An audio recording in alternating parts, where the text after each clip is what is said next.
प्रदेश के समस्त विभागों में काम करने वाले संविदा कर्मचारियों से संबंधित एक नई जानकारी प्राप्त हो रही है। पूरी जानकारी बताने से पहले जो साथी पहली बार चैनल पर विजिट कर रहे हैं उनसे निवेदन है कि चैनल को सब्सक्राइब कर लीजिए, बेल आइकन को प्रेस कर दीजिए, जिससे समस्त प्रकार के कर्मचारियों से संबंधित जानकारी आपको इस चैनल के माध्यम से लगातार मिलती रहे। सभी साथियों को नमस्कार। आपको बता दें कि संविदा कर्मचारियों की हड़ताल 3 तारीख से अनिश्चितकालीन हड़ताल चल रही है। अपनी नियमितीकरण सहित 62 से 65 वर्ष की जॉब सिक्योरिटी को लेकर संविदा कर्मचारियों के द्वारा अनिश्चितकालीन हड़ताल का ऐलान किया गया है। हड़ताल के पहले संविदा कर्मचारियों के द्वारा शासन और प्रशासन को अपनी मांगों से अवगत कराया गया था।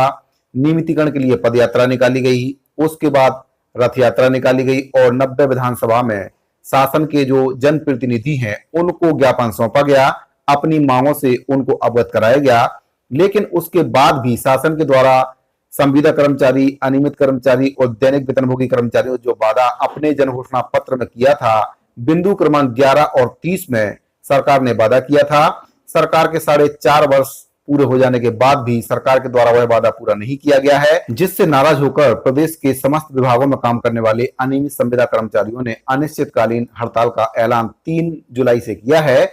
आपको बता दें कि जो संविदा कर्मचारी हैं उनका अनिश्चितकालीन का जो ऐलान था 3 जुलाई को किया गया था।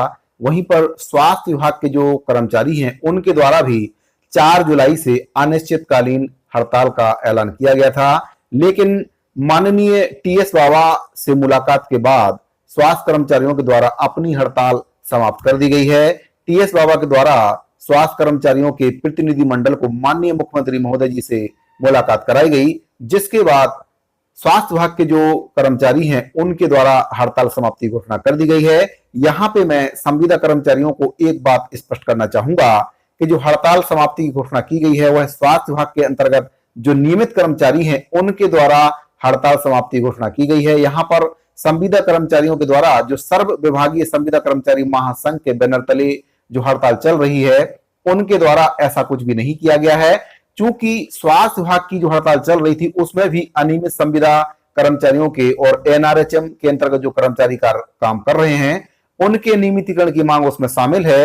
लेकिन यहां देखने वाली बात यह है कि शासन के द्वारा जिन मांगों पर विचार किया जा रहा है वे मांगे एक प्रकार से अलग हैं और जो संविदा कर्मचारियों की जो मांग है वह नियमितीकरण की मांग है। संविदा कर्मचारियों की मांग एक प्रकार से नियमित कर्मचारियों से बिल्कुल अलग है। तो यहां पर स्पष्ट हो जाता है कि जो संविदा कर्मचारियों की मांग है उस पर शासन ने अभी तक सहमति नहीं जताई है और ना ही संविदा कर्मचारियों के प्रतिनिधि मंडल को सरकार ने वार्ता के लिए बुलाया है। तो यहाँ पर जो संविदा कर्मचारियों की हड़ताल है वह जारी रहेगी। अगर सरकार के द्वारा संविदा कर्मचारियों की जो मांग है उसको नहीं माना जाता है तो संविदा कर्मचारियों के द्वारा हड़ताल को और भी उग्र करने की चेतावनी दी गई है। नियमितीकरण पर कैबिनेट की बैठक में निर्णय नहीं लेने से संविदा कर्मचारी काफी नाराज हैं और 10 जुलाई को प्रदेश के तमाम जिलों से रायपुर स्थित धरना स्थल पहुंचेंगे। इस दौरान नियमितीकरण के लिए गठित समिति के पदाधिकारियों को संविदा कर्मचारियों के द्वारा ज्ञापन भी सौंपा जाएगा। महासंघ के प्रांत अध्यक्ष कौशलेश तिवारी ने बताया कि सरकार के 4.25 साल बीत जाने के बाद भी नियमितीकरण के संबंध में निर्णय नहीं लिया जाना काफी दुखद है। 6 जुलाई के कैबिनेट बैठक में संविदा कर्मचारियों के नियमितीकरण की संभावना काफी ज्यादा थी। इससे प्रदेश के 45,000 संविदा कर्मचारियों में आशा बंधी हुई थी, लेकिन ऐसा कुछ भी नहीं हुआ।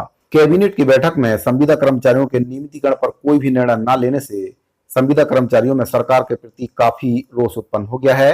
कार्यकारी अध्यक्ष अशोक कुर्रे ने बताया कि वर्ष 2019 में गठित कमेटी का रिपोर्ट अभी भी नहीं आ पाया है।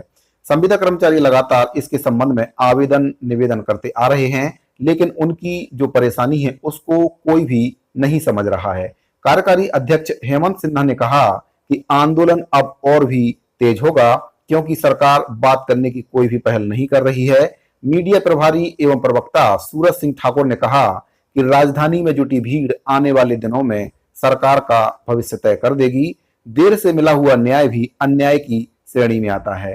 साथियों, आपको बता दें कि संविदा कर्मचारी कई बार सरकार से आवेदन निवेदन कर चुके हैं। सरकार से मिलने के लिए भी संविदा कर्मचारियों के द्वारा समय मांगा गया है, लेकिन शासन ने अब तक संविदा कर्मचारियों से मिलना भी जरूरी नहीं समझा है। यही कारण है कि प्रदेश के जो अनियमित संविदा कर्मचारी हैं परेशान होकर अनिश्चितकालीन हड़ताल पर चले गए हैं। साथियों, अगर आपको ये जानकारी अच्छी लगी हो तो वीडियो को लाइक और शेयर कर दीजिए। मिलते हैं अगली वीडियो में, तब तक के लिए दीजिए इजाजत। धन्यवाद।